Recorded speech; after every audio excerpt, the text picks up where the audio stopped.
Hey there, welcome back to Truth Talk Thursday. I'm your host, Jenny Kimmel, and this is Mama Drama and Trauma, where we talk about real life things like divorce, betrayal, motherhood, and healing.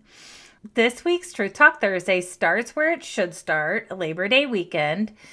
I think as much as I hoped he wasn't taking her, I kind of knew he was. Because it wasn't just any weekend, this was Labor Day, the hotel tournament weekend he and I had circled on the calendar. We were supposed to go together, just the two of us, a little getaway, time to ourselves. We had done that before. We'd taken a few days to focus on each other, to remember who we were, husband and wife, not just parents and not just business partners. Only now it was the second month after he told me by text that he was leaving our marriage. He was pretty much living in our camper with her. We weren't divorced. There wasn't even paperwork filed yet. Just this strange in between where everything felt upside down and somehow still unofficial. And he was telling people, our friends, our family, and anyone who would listen, that we hadn't been happy for years. And that was news to me. I didn't see that. I didn't feel that. I was still waking up every morning wondering if I'd imagined this whole thing happening. So when the weekend came, the one we had planned together, my stomach already knew the answer my heart didn't want to hear. He was taking her. That's the headspace I was in when I started watching the dot on my phone, the little location dot that felt like the only thing I could control.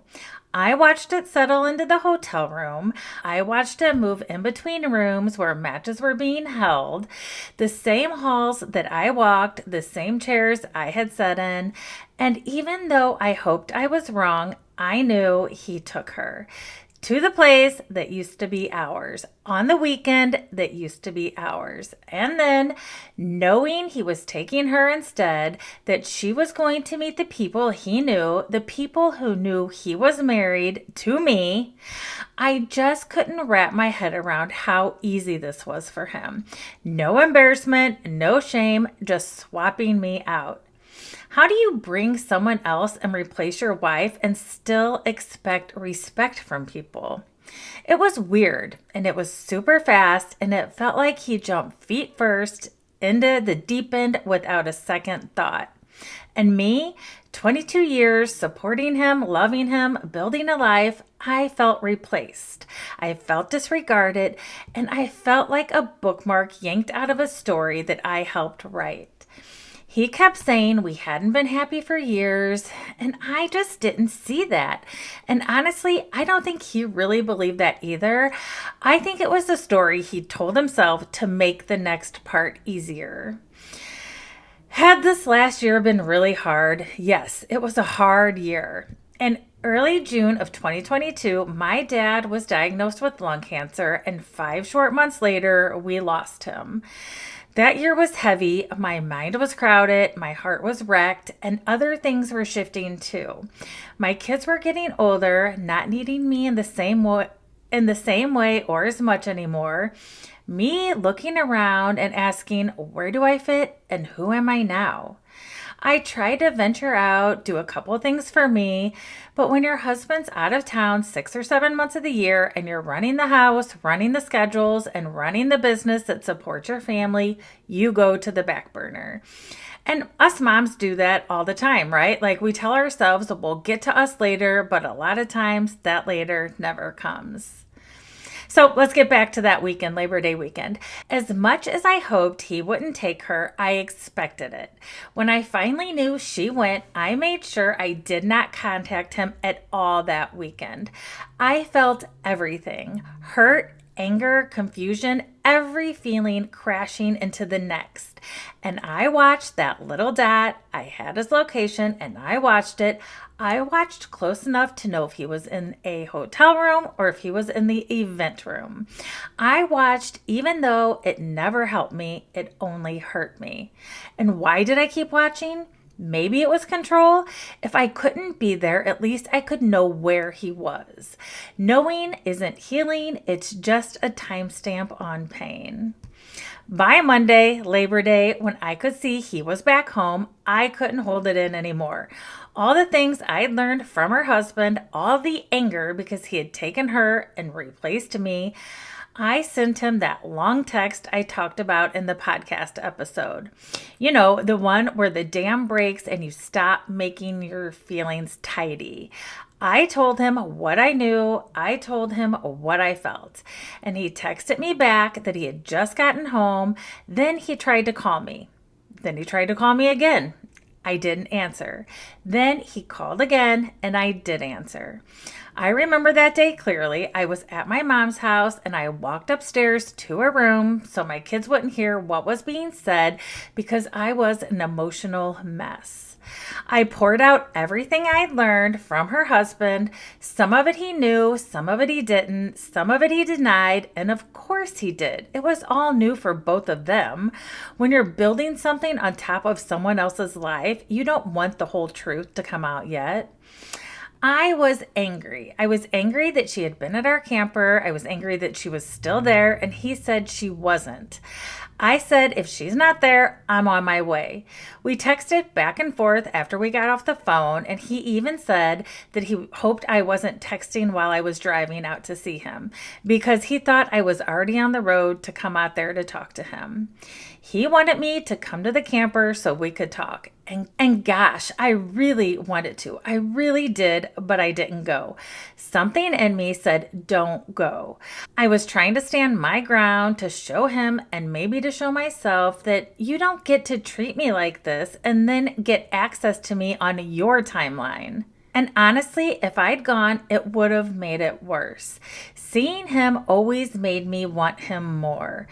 Missing him hurt worse after I saw him. So I kept my boundary. I stayed away. I stayed with my mom and I just kept breathing.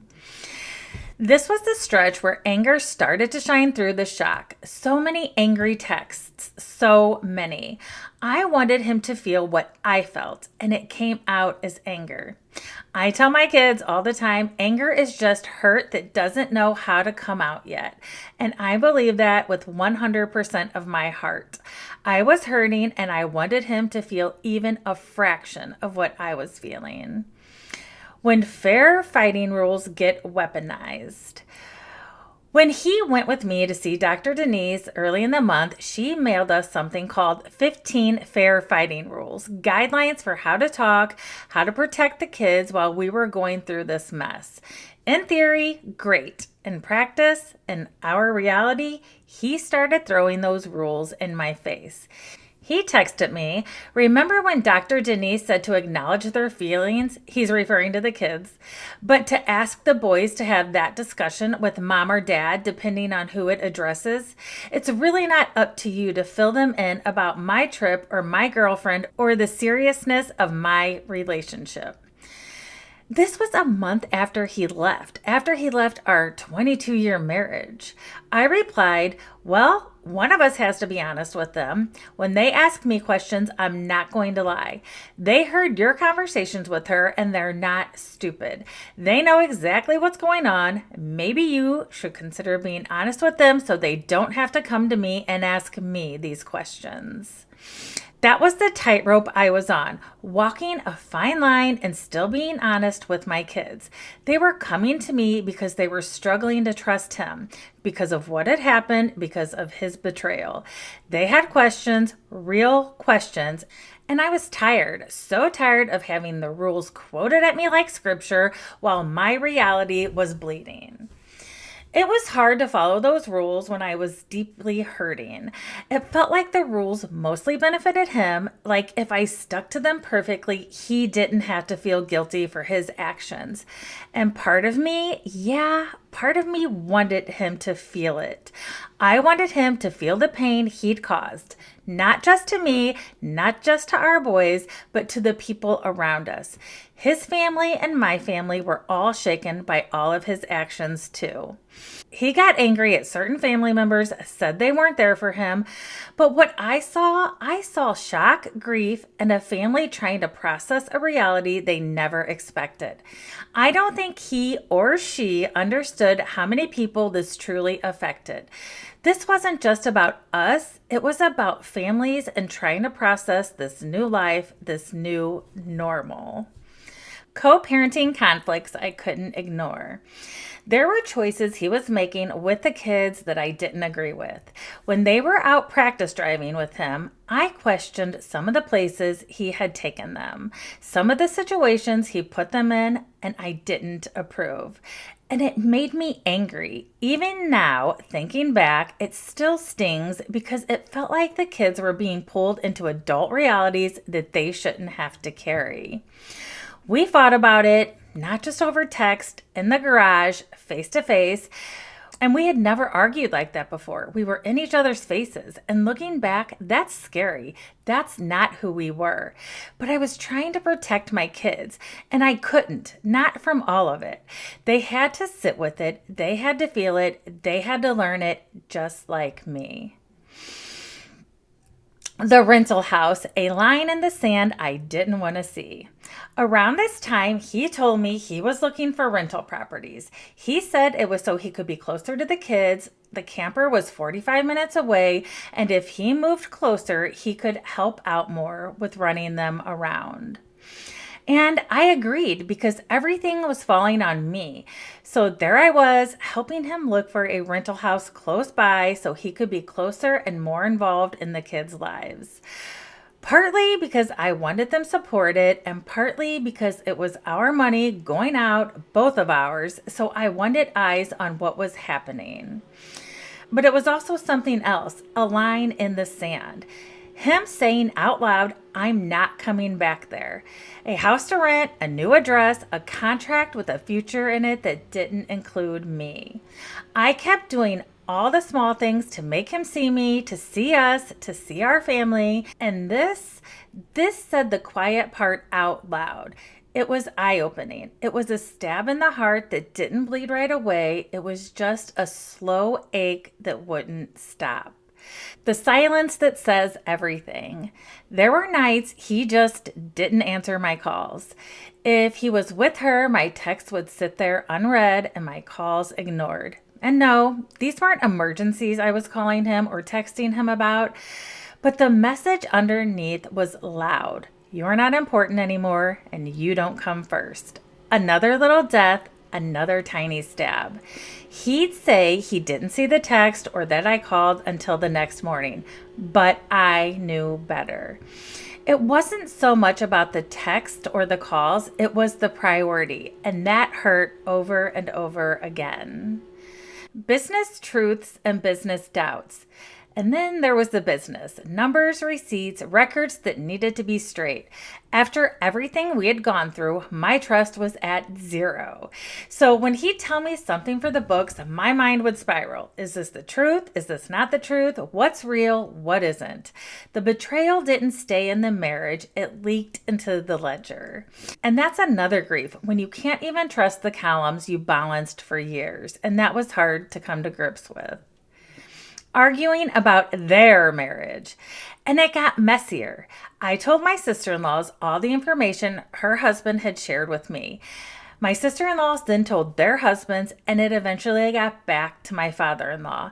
He texted my husband, his son, and my husband started defending her hard. He said I was making her sound like a terrible person with bad intentions. He told me I knew nothing about her, and he was right. I didn't, and really, neither did he. All I knew was what her husband was telling me because my husband wasn't telling me anything. But my husband said that he knew deep down she was a good person.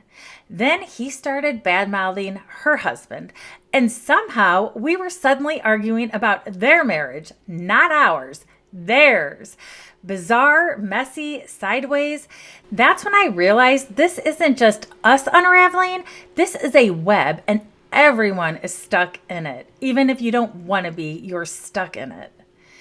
He kept repeating it. She's a good person. You don't know her. She's a good person.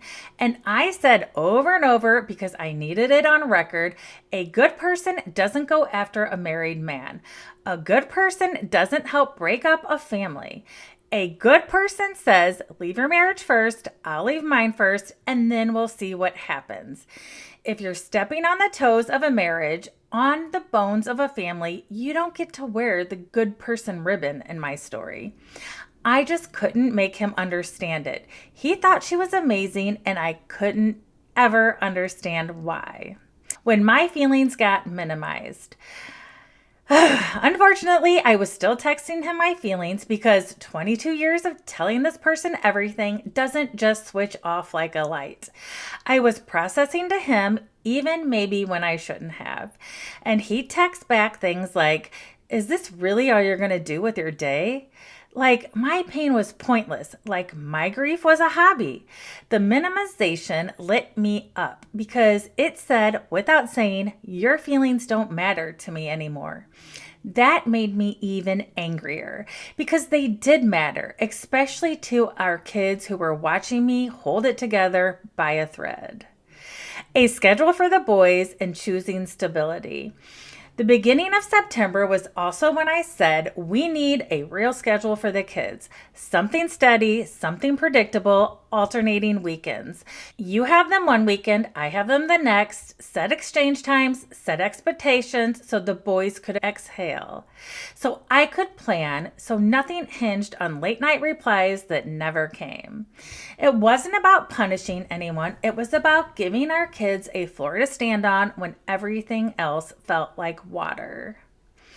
Knowing versus rules versus boundaries one more time. So I come back here again because it's the only thing that keeps making sense. Knowing didn't save me. Rules quoted at me didn't save me. Boundaries did. Knowing told me which highway he was on. Rules tried to tell me how to talk while I was bleeding. Boundaries told me what I will and won't do with my kids, with my time, with my money, and with my heart. What actually helped? One soft no, not a dramatic slam, just a no that protects your breath. Mine was not driving to the camper that day. A one-line kid script. I won't lie to you. If your question is about dad's choices, that's for dad to answer. If it's about how I'm doing, I'll tell you. Money and boundaries, the house rental and the business. Because this uses shared funds, I need visibility. I need the address, the lease terms, the monthly cost, the email, not text. Business clarity. Keep a written trail, request emails, receipts attached, columns that tell the truth so you don't have to keep guessing. Validation boundaries, your feelings. I will not engage with messages that minimize my pain. Respond when you're ready to discuss logistics respectfully. A predictable schedule. Alternating weekends, Friday 5 p.m. till Sunday 6 p.m. Visits 2 times a week. Non-urgent changes inside 24 hours. A timed shower cry. 5 minutes, let it all go. New shirt, fresh face, new minute. A 3-song ritual. Song 1 validates pain. Song 2 lets it move. And Song 3 steadies your breath. A 10 to 15 minute walk. If you're up at 4 a.m., walk, step, breathe, repeat. Parallel parenting mindset. When cooperation fails, minimize contact, maximize clarity, exchanges short and neutral. If you're in your own September, your own he took her on a trip, your own rental house line in the sand, I'm so sorry you're going through this. Just know you're not crazy for checking the dot. You're not weak for wanting a schedule or for asking to be treated with basic respect. You're a human with a heart that's been replaced and it hurts like hell. Pick one boundary, one soft no. Let it be enough today. If you're interested in my boundaries toolkit, DM me boundaries or email me at mommadramaandtrauma@gmail.com with Boundaries Kit in the subject line, and I'll send it over to you. And if you would like my weekly inspirations, tell me in your message and I'll include the sign up link for you as well. And that's totally optional. As always, you are strong, you are worthy, and your story matters. Until next time, take care of you.